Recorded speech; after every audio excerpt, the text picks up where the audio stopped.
शक एक लाइलाज बीमारी। अभी कुछ ही दिन हुए एक नवविवाहित जोड़ा मेरे ही फ्लोर पे रहने आया है, लेकिन जब देखो रात में वहां से चीखने चिल्लाने की आवाजें आती हैं। पता नहीं कैसे लोग हैं। लड़की को तो कभी कभी बालकनी में दिखती है, लेकिन उसके पति को कभी नहीं देखा। सुधा जी ने ललिता जी से कहा। सुधा और ललिता दोनों अच्छी सहेलियां थी।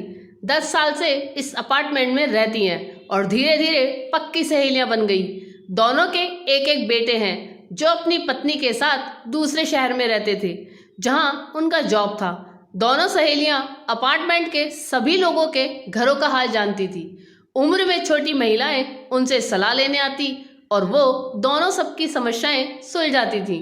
नए युगल से अभी दोस्ती नहीं हुई थी और ऊपर से ये लड़ाई झगड़े की आवाजें सुनकर काफी उत्सुकता बढ़ गई थी उनको जानने की। एक दिन सुधा जी की मुलाकात मोना से लिफ्ट में हो गई और धीरे धीरे जान पहचान भी हो गई। आओ मेरे घर शाम की चाय साथ में पीते हैं, सुधा जी ने कहा। जी जरूर आऊंगी आंटी, मोना ने कहा। शाम को सुधा जी के घर का डोरबेल बजा। सुधा जी ने तो पहले से ही तैयार थी और उन्होंने ललिता को भी बुला लिया था। आओ आओ मोना, इनसे मिलो, ये मेरी सहेली ललिता जी हैं। ये हमारे नीचे वाले फ्लोर पर रहती हैं। फिर दोनों सहेलियों ने मिलकर मोना की कुंडली खंगाल ली। 1 घंटे बाद मोना जाने लगी तो दोनों ने कहा कि कभी भी कोई ज़रूरत हो तो हमें ज़रूर बताना।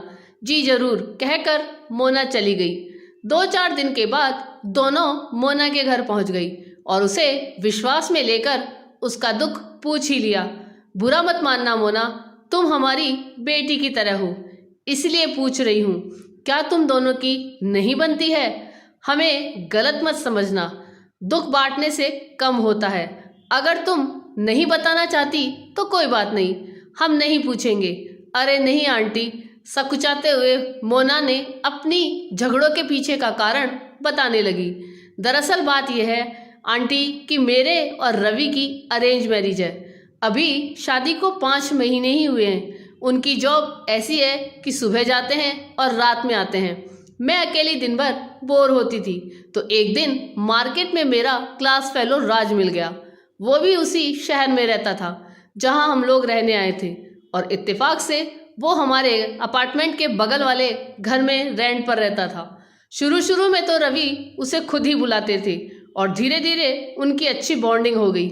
एक दिन हम सब मिलकर चाय पी रहे थे और रवि ने राज से उसके पहले प्यार के बारे में पूछा और राज ने मेरा नाम ले लिया, जबकि मेरी ऐसी कोई फीलिंग्स नहीं थी राज के लिए और मैं ये जानती भी नहीं थी। लेकिन उस दिन से रवि के मन में शक का कीड़ा पैदा हो गया जो ख़त्म होने का नाम नहीं ले रहा। रवि ने 10 दिन के भीतर अपना ट्रांसफ़र करवा लिया और हम इस शहर में आ गए। मैं क्या करूं आंटी, कहते हुए मोना रोने लगी।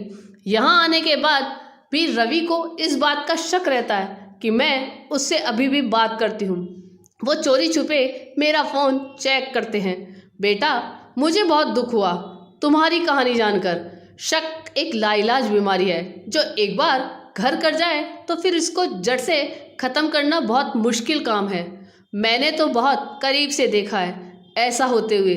अगर तुम कहो तो मैं रवि से बात करूं? नहीं आंटी, पता नहीं वो क्या समझे। तुम चिंता मत करो, हम उसे पहले अपने विश्वास में लेंगे फिर ही कोई बात करेंगे। ना जाने आजकल के बच्चों को क्या हो गया है। शादी की नींव विश्वास पर टिकी होती है और यहाँ तो विश्वास नाम की कोई चीज़ ही नहीं। ये कहते हुए दोनों चली गई। छुट्टी वाले दिन सुधा आंटी ने दोनों को चाय पे बुलाया और बातों बातों में इस टॉपिक को उठाया और रवि को समझाने के लिए कहा, बेटा मेरा भतीजा एक बात को लेकर अपने पत्नी पर शक करता रहा जबकि वो बिल्कुल बेकसूर थी, लेकिन शक के कारण वक्त ने ऐसी कड़वाहट भर दी कि आज दोनों को जीवन बर्बाद हो गया। बच्चे बिखर गए। बहुत दुख होता है उसे देखकर। एक छोटी सी गलती से सारा परिवार बिखर गया। पति पत्नी में तो तकरार होती ही है, लेकिन किसी मामले को बैठकर सुलझाया भी जा सकता है। आंटी की बातों का शायद रवि के दिलो दिमाग पर कुछ असर हुआ। कुछ दिन बाद मोना के बर्थडे पर रवि ने उसे सरप्राइज दिया और रवि ने मोना को सॉरी बोला और उस दिन से जिंदगी की एक नई शुरुआत की।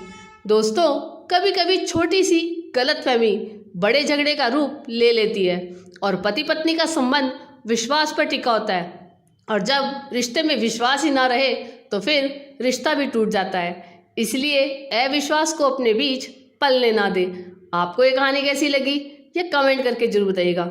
चैनल पे नए हो तो सब्सक्राइब जरूर कीजिएगा और वीडियो को लाइक और शेयर कीजिएगा। धन्यवाद।